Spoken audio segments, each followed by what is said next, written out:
न जर्जर हड्डियों पर भवन पूंजी का बनेगा,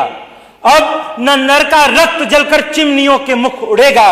अब न मानव ढो सकेगा पीठ पर लाशें पुरानी, अब न आगे बढ़ सकेगी मुक्तखोरों की कहानी। उत्तर प्रदेश के 24 करोड़ जनमानस की आशा व लोकतांत्रिक आस्था की प्रणकुंज इस विधानसभा सदन को मेरा सादर प्रणाम। मान्यवर,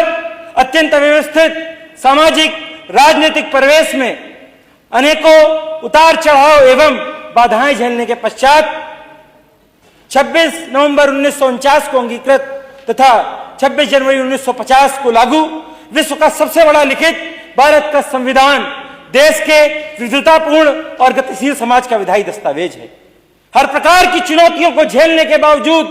कार्यपालिका, न्यायपालिका और विधायिका के पुष्पगुच्छ को अपने में अलंकृत किए हुए मां भारती के गौरव को धारण करते हुए यह पूरे देश की आधारशिला बनकर प्रतिष्ठित हुआ। जब हम संविधान के 75 वर्ष की बात करते हैं तो केवल यह प्रशासन की बात नहीं है, यह हमारे लोकतांत्रिक आदर्शों के विकास, चुनौतियों से निपटने के लिए लचीलापन अपनाने और समग्र विकास की अथक प्रयासों की एक गाथा है। क्रांतिकारी बदलाव वाली यात्रा का शुभारंभ 1947 में डॉक्टर भीमराव रामजी अंबेडकर के नेतृत्व में सिद्धांत और नैतिक मूल्यों को कानूनी प्रारूप देने के लिए प्रारूप समिति का गठन हुआ, जिसने 2 वर्ष 11 महीने 18 दिन में एक ऐसे संविधान का गठन किया जो लोकतांत्रिक सिद्धांत और नैतिक मूल्यों के प्रति वचनबद्ध थे।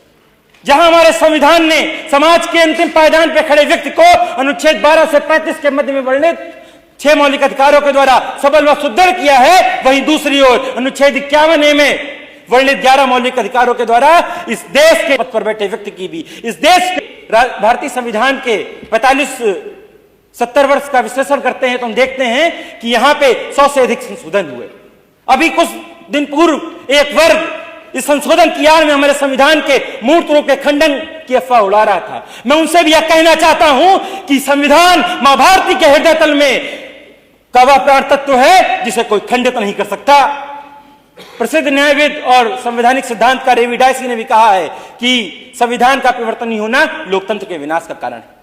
मान्यवर, भारतीय संविधान के 75 वर्ष की यात्रा एक गौरवमय यात्रा रही है। यह यात्रा कश्मीर हो या गुवाहाटी, अपना देश अपनी माटी के भाव के साथ धारा 370 को हटाते हुए एक देश एक विधान, एक देश एक संविधान, एक देश एक निशान की यात्रा है। यह यात्रा 3 तलाक को संवैधानिक घोषित करते हुए महिलाओं के अधिकार की यात्रा है। अंततः मैं आप सभी से यही कहूंगा